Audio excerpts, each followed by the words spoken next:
Well, hello there and welcome back to the Thai Expat Daily Show. I'm your host, Kieran Mack, and delighted yet again you've been able to tune in with us for today's news stories. Now, before we do get into today's show, don't forget to subscribe to the channel if you already haven't. Give this video a like if you can, and maybe even share us on social media. We're also available on up to 20 different podcast players now. And if you want to support the show by whatever means you like, however, the easiest and best way is there's a link down in the description and you can buy us a coffee on buymeacoffee.com's website, and that money goes straight to the show. But moving along quickly and into today's top 4 stories that we have here coming from Thailand. And the first one is in relation to the Pheu Thai Party is promising 25,000 monthly wage. The Pheu Thai Party has pledged to raise the minimum monthly wage for salaried employees to 25,000 by 2027 as part of its efforts to woo voters ahead of the general election. Pabum Ranchasakul said the Pheu Thai-led government under former Prime Minister Yingluck Shinawatra raised the salary to 15,000 baht 11 years ago, but it has not changed since then, while the cost of living has risen by 17%. This goes to show salaried employees have contributed to economic growth, but they did not receive the wages they deserve. Their salaries are not compatible with the high cost of living, he said. 1/3 of the country's working population is also deep in debt and finding it hard to make ends meet, Mr. Pabum said. The party has a policy to raise pay to 25,000 for salaried employees, both in the state and private sector, as well as university graduates who are entering the labour market. He said that state official wages would gradually increase to 25,000 baht by 2027. First announced in December, Pheu Thai's pledge to lift the daily minimum wage to 600 baht and the monthly salary for those with a bachelor's degree to 25,000 baht drew criticism from Prime Minister Prayut Chan-o-cha. He said it was easier said than done. Okay, it's a pledge before an election, but at the end of the day, I feel it's a good policy. I think salaries here in Thailand are far too low, considering the money that businesses make and the large profits that a lot of businesses make, but they just simply don't filter down to the employee and the person there. In fact, many businesses do their best to pay the basic and most minimum wages they can to people and basically offer it that's it or nothing at all, you don't have the job. So I do think raising the daily minimum wage firstly is a very, very good idea, and then the monthly salaried is another excellent idea. Of course, it may depend on what kind of business you are, but big multinationals, and also I'll throw in big hotels, etc., need to start to pay their staff a little bit better and a little bit more. And if Pheu Thai Party, and by the way the polls look at the moment, it does look like they possibly could win by a landslide at this stage, do get into power, I do hope they keep their pledge and that they do raise salaries here in this country so that Thai people can have a better standard of living and live better lives. And I think that should be always the hope we have for everybody around the world. Now, moving along to the next story, which is just so bizarre and so strange, but I'm going to go through it and we can talk after it, and it's kind of nearly the featured story of the day. Red card system launched for bad foreigners in Phuket. Phuket Immigration has launched a red card system that will see foreigners found guilty of 2 offences deported from the country. And no, I am not making this stuff up, guys. Police Major General Pransanak, commander of the Immigration 6 Office, which oversees immigration affairs in Phuket, announced the new system at a press conference earlier yesterday morning. Under the system, a foreigner will be designated a yellow card for a first offence. The foreigner will be issued a formal warning and the relevant embassy will be notified, he said. After the foreigner completed the current stay and left the country, the foreigner will be denied permission to stay in Thailand for the next visit on the basis that that foreigner had conducted an unlawful act that caused trouble and behaved in a way that is a threat to society. If a foreigner is found guilty of a second offence during the same period of stay, the foreigner will have his permit to stay in Thailand revoked and he will be sent back home to their country, the police officer said, Major General Pasanak said. However, critical to the policy announced today, he did not define exactly what level of or type of crime or unlawful act would be considered for a first or second offence. Of note, the types of offences mentioned at the press conference focused on traffic violations such as not wearing a helmet while riding a motorbike or not having the correct driver's licence and dangerous driving. Meanwhile, the press conference today proudly announced the arrest of foreigners caught breaking the law under the Phuket Crime-Free campaign. Present for the event were a host of high-ranking officials from local government offices, including from the local transport, the labour, and even education officers. Phuket Provincial Police Commander Major Sampon also was present, but oddly not even his name was mentioned in the report. The press conference today focused on highlighting what actions police had taken against foreigners, assuring that the arrest of such foreigners was of paramount importance to the safety of people on the island and for the preservation of Phuket as a world-class tourist destination. While scant on details, it was confirmed that a foreign man had been arrested on an Interpol red notice as he was wanted by the French authorities. Also touted was the arrest of 2 Russian suspects for a robbery involving cryptocurrency and the arrest of French nationals for reckless driving without a helmet and driving without the correct driver's license needed for operating a vehicle in Thailand. Now, so I guess if that happens from now on, he'd get the yellow card, I guess. And then the next time they tried to come back in, they'd be denied. The latter group of arrests, described as involving foreign tourists joining groups of motorcycles in Patong, was branded as causing annoyance and behaviour that is a threat to society.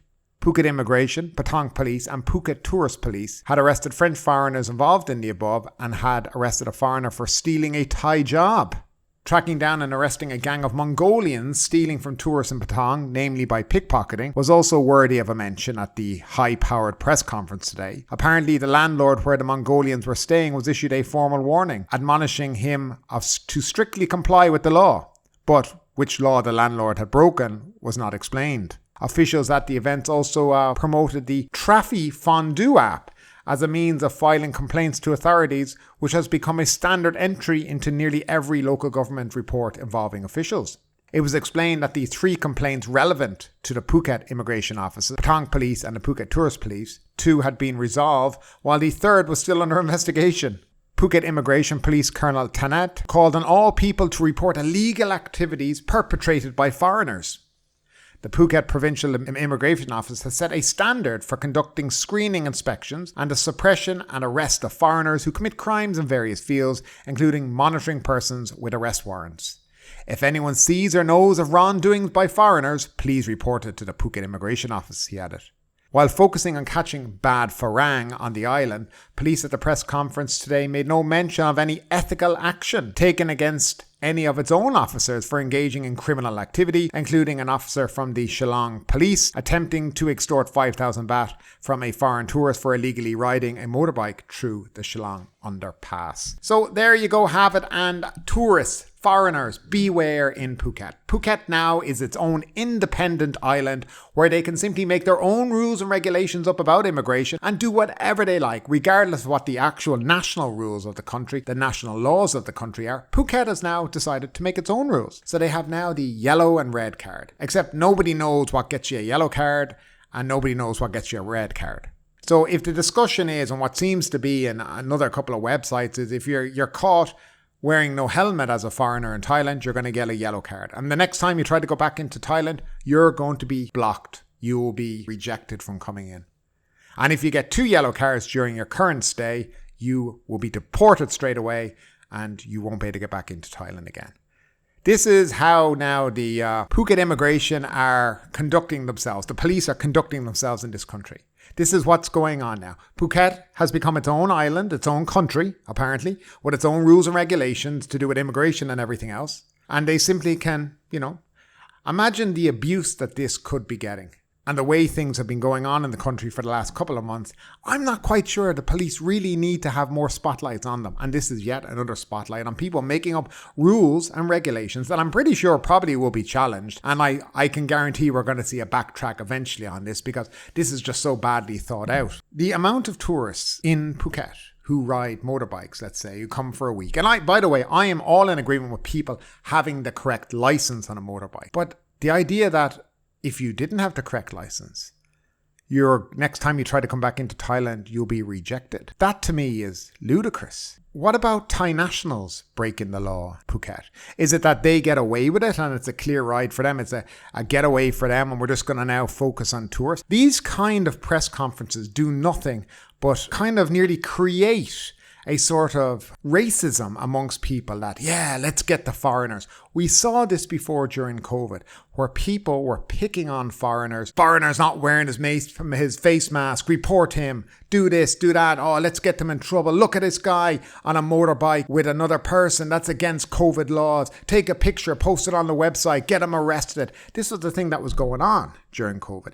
And I feel that this is kind of such a badly thought out idea. Again, Thailand is in desperate need of tourists to get the country up and going again. It's had 3 years of no income. We've had 6 months of income and they think everything's back to normal and that's it. It's not. You have to make up for all those years of income that you've lost. And yet, this is the amazing ideas that some people in local government are coming up. Their own rules and regulations in relation to foreigners and how to behave. So if you're driving without a motorbike helmet, I know it's against the law, but it's not the biggest. I mean, it shouldn't be the focus of any police force in that, well, let's get the foreigner and, oh, he's going to get the yellow card now. He can't come back to Thailand again. I mean, this is what we're at. I mean, it just seems so ludicrous. And unfortunately, this is the bad press. This is the bad publicity that Thailand doesn't need right now. So you're going to see me and it's going to be on my page. Again, it'll be on my website. And I think it's not just going to be my website. It's going to be on loads of websites. And it's going to be loads of bloggers are going to be talking about it. And it's going to turn up on Twitter, Facebook, everywhere. And then people are suddenly going to say, oh, God, if I go there and I could be deported for something, maybe I don't know what happened. I mean, there's no thought gone into it. And I think if you want to create suddenly a police state, but only for foreigners, because all this only applies to foreigners. I mean, I was at a traffic light the last day and the traffic light was red. It had been red for quite a few minutes. And I watched 7 cars just drive through because they couldn't be bothered to wait. From my looking through the mirrors, I didn't see any foreigners in the car. So the rule in this situation would be that if the Thai drives through, that's okay. But if the foreigner drives through, oh, bad farang. Yellow card for you. Oh, you did that before. Oh, you're deported straight away. I mean, imagine if other countries around the world started to create these rules and regulations for Thais in their country. It would be called discrimination, racism, profiling people. But here in Thailand, it's just normal. It's okay. No thought again. But guys, I'd love to know your opinion on what you think about this news. Do you think it's right? Do you think it's wrong? Maybe you do think it's right. Maybe you think it's okay. I don't know. I just personally think it's a very bad idea right now, especially when you're trying to promote Thailand as a tourist haven, a world-class destination, as they say. But again, I'd love to know your opinions, guys, as always, down below in the comment section. And as you're listening to this, guys, if you're liking the video, if you're liking today's content, don't forget to smash that like button. But moving along, the government looks to cruise ships to lift tourism. The government is looking to cruise ships to lift the tourism sector's recovery, which also will be boosted by cooperation with Netflix in launching a creative travel guide to locations featured in movies, a spokesman said during the week. The Deputy Secretary General to the Prime Minister said cruises were among the most popular forms of tourism and the global market was growing exponentially. During the October to March high season, cruise ships carrying an average of 1,800 to 2,400 passengers made one-day stops in Thailand, Mr. Anuka said, citing data from the Tourism Ministry. These were high-value tourists, spending 4 to 10 times what other visitors spend, with preference for boat tours, Thai spas, cultural shows and buying souvenirs. Thailand had upgraded ports to accommodate cruise liners, resulting in a rise in the number of ships visiting here, the spokesman said. The government was confident that cruise ships would increase tourism revenue.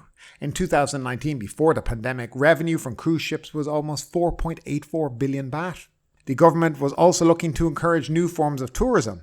State agencies recently joined hands with Netflix to launch Uncover Thailand, a creative travel guide. The guide would spotlight locations featured in popular films and shows from Thailand and beyond on Netflix, Mr. Anuka said, and promote Thai culture. He expected this would draw more tourists, particularly movie fans. But make sure you don't do anything wrong while you're here because you could get that yellow card. He said the Prime Minister was keen to promote new forms of tourism and Thailand's soft power. This will have economic and social value and provide opportunities for new business, Mr. Anuka said.